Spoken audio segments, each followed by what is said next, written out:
Hello guys, welcome back to Mamata's ಕಿಚನ್ಗೆ. ಇವತ್ತು ನಾನಿಲ್ಲಿ ನನ್ನ ಕಿಚನಲ್ಲಿ ನಮ್ಮ ಅವರು ತುಂಬ ದಿನ ಆಯಿತು ಮೊಟ್ಟೆ ಸಾರು ಮಾಡು ಅಂತ ಅಂದ್ಬಿಟ್ಟು ಮೊಟ್ಟೆಗಳನ್ನ ತಂದುಕೊಟ್ಟಿದ್ದಾರೆ. ಈಗ ಅದಕ್ಕೆ ಸಿಂಪಲ್ಲಾಗಿ ಈಸಿಯಾಗಿ ಯಾವ ರೀತಿ ಒಂದು ಮೊಟ್ಟೆ ಗ್ರೇವಿನ ಮಾಡ್ಕೋಬೇಕು ಅನ್ನೋದನ್ನು ತೋರಿಸ್ಕೊಡ್ತಾ ಇದ್ದೀನಿ, ನೋಡ್ಕೊಳ್ಳಿ.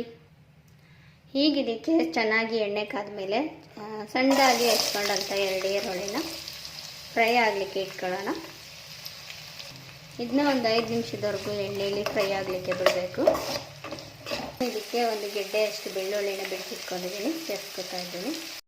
ಈ ರೀತಿಯಾದ ಒಂದು ಸಿಂಪಲ್ಲಾಗಿ ಟೇಸ್ಟಿಯಾಗಿ ಮಾಡ್ಕೊಳ್ಳೋ ಅಂಥ ಮೊಟ್ಟೆ ಗ್ರೇವಿನ ನಾನು ಚೈಲ್ಡ್ಹುಡ್ಡಲ್ಲಿದ್ದಾಗ ನಮ್ಮಮ್ಮ ಊರಿಗೆ ಹೋಗಿದ್ರು ಅಂತ ಅಂದ್ಬಿಟ್ಟು ನಮ್ಮ ಡ್ಯಾಡಿ ನನಗೋಸ್ಕರ ಅಂತ ಮಾಡಿಕೊಟ್ಟಿದ್ರು. ಈಗ ಗ್ರೇವಿನ ನೆನಪು ಮಾಡಿಕೊಂಡು ನಿಮಗೋಸ್ಕರ ಮಾಡ್ತಾಯಿದ್ದೀನಿ. ನೀವು ಮನೇಲಿ ಒಂದ್ಸತಿ ಟ್ರೈ ಮಾಡಿ ನೋಡಿ, ಹೇಗಿತ್ತು ಅನ್ನೋದನ್ನು ಕಾಮೆಂಟಲ್ಲಿ ತಿಳಿಸಿ. ಇದು ನಮ್ಮ ತಂದೆ ನನಗೆ ಹೇಳ್ಕೊಟ್ಟಂಥ ಫಸ್ಟ್ ಅಡುಗೆ. ತುಂಬ ಈಸಿನೂ ಇದೆ, ಬ್ಯಾಚುಲರ್ಸ್ ಕೂಡ ಟ್ರೈ ಮಾಡ್ಬೋದು, ಅಷ್ಟೇ ಟೇಸ್ಟಿಯಾಗಿ ಕೂಡ ಇರುತ್ತೆ. ಈಗಿರಲಿಕ್ಕೆ 2 ಲವಂಗನ ಸೇರಿಸ್ಕೊತಾ ಇದ್ದೀನಿ, ಸೋಂಪು, ಒಂದು ಚಿಕ್ಕ ತುಂಡಷ್ಟು ಚಕ್ಕೆ. ಈಗ ಎಣ್ಣೆಯಲ್ಲಿ ಚೆನ್ನಾಗಿ ಈರುಳ್ಳಿ ಎಲ್ಲ ಫ್ರೈ ಆಗಿದೆ.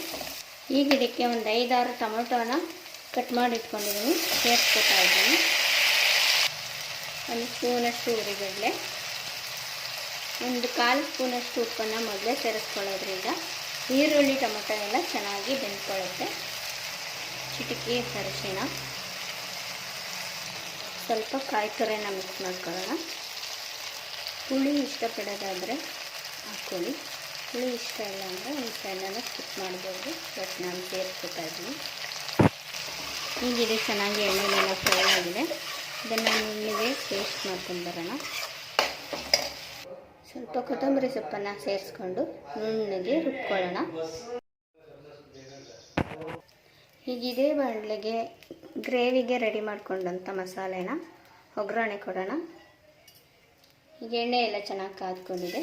ಈಗ ಸಾಸಿವೆ, ಒಗ್ಗರಣೆಗೆ ಕರಿಬೇವು, ಸ್ವಲ್ಪ ಇಂಗು. ಈಗ ಇದಕ್ಕೆ ನಾವು ರುಬ್ಕೊಂಡಂಥ ಮಸಾಲೆನ ಮಿಕ್ಸ್ ಮಾಡ್ಕೊಳ್ಳೋಣ. ಗ್ರೇವಿಗೆ ತಕ್ಕಂತೆ ನೀರನ್ನ ಸೇರಿಸ್ಕೋಬೋದು. ರುಚಿಗೆ ತಕ್ಕಷ್ಟು ಉಪ್ಪು. ಎಲ್ಲ ಚೆನ್ನಾಗಿ ಕುದಿ ಬಂದು ಹಸಿ ವಾಸನೆ ಹೋಗೋವರೆಗೂ ಚಟ್ಟೆ ಮುಚ್ಚಿ ಕುದಿಸ್ಕೊಳ್ಳೋಣ.